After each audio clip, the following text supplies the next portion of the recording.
লাহিড়ির অপমান, অশোক লাহিড়ির অপমান, আদর্শ বাঙালির অপমান, শিক্ষিত বাঙালির অপমান, অর্থনীতিবিদের অপমান, অর্থনীতিবিদের অপমান, চন্দ্রিমা হায় হায়, বাঙালির অপমান। বিধানসভার অন্দরে অপমান করা হয়েছে বিজেপির বিধায়ক তথা অর্থনীতিবিদ অশোক লাহিড়িকে।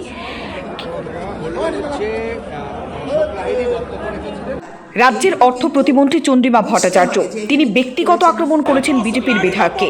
তারই প্রতিবাদে সরব হন বিজেপির বিধায়করা।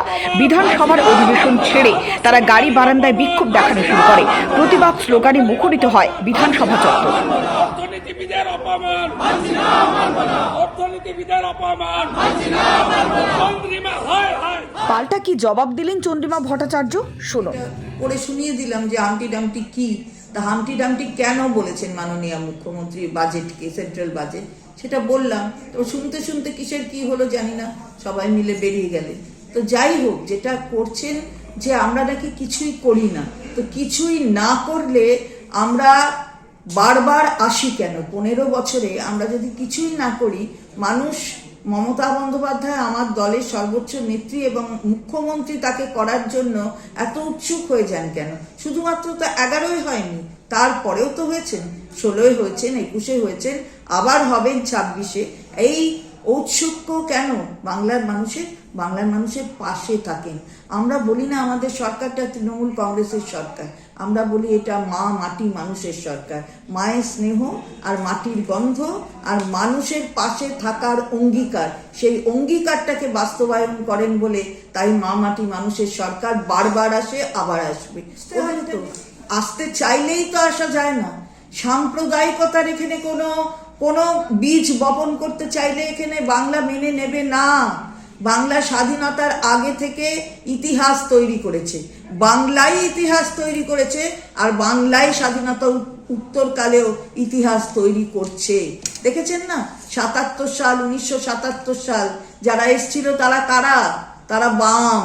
সেই বাম 34 বছরের জমানা শেষ হয়ে গেছে, আবার 77-এর গেরোয় পড়েছে। এসেছিল 77 জন, এবার আর হবে না। বিজেপির বিধায়কদের প্রতিবাদ বিক্ষোভে দফায় দফায় উত্তপ্ত হয় পরিস্থিতি। অর্থনীতিবিদ অশোক লাহিড়িকে অপমান করেছেন রাজ্যের অর্থমন্ত্রী চন্দ্রিমা ভট্টাচার্য এবং সেই অপমান তারা মানবেন না বলেও কড়া ভাষায় নিন্দা করেন। আর তারই জবাব দিয়েছেন পরিষদীয় মন্ত্রী শোভনদেব চট্টোপাধ্যায়। আগেও অনেক রাজনীতির বিরোধিতা হয়েছে, তবে সবকিছুতে বিরোধিতার ক্ষেত্রেও একটা শালীনতা প্রয়োজন। তাই বিধানসভার যে সম্মান, সেই সম্মান বজায় রাখা বিরোধীদের থেকেও কাম্য, এমনটাই মন্তব্য করলেন পরিষদীয় মন্ত্রী শোভনদেব চট্টোপাধ্যায়। আপনি অশোক লাহিড়ী শিক্ষিত মানুষ, এ ব্যাপারে কোনো সন্দেহ নাই, কিন্তু এখানে এসে তিনি তার নিজের পরিচয়টা দেন না। তিনি কত বড় অর্থনীতিবিদ সেটা পরিচয় দেওয়ার থেকেও উনি কতখানি টিপ্পণী কাটতে পারেন সেই বিষয়ে তিনি পারদর্শিতা দেখাবার চেষ্টা করেন।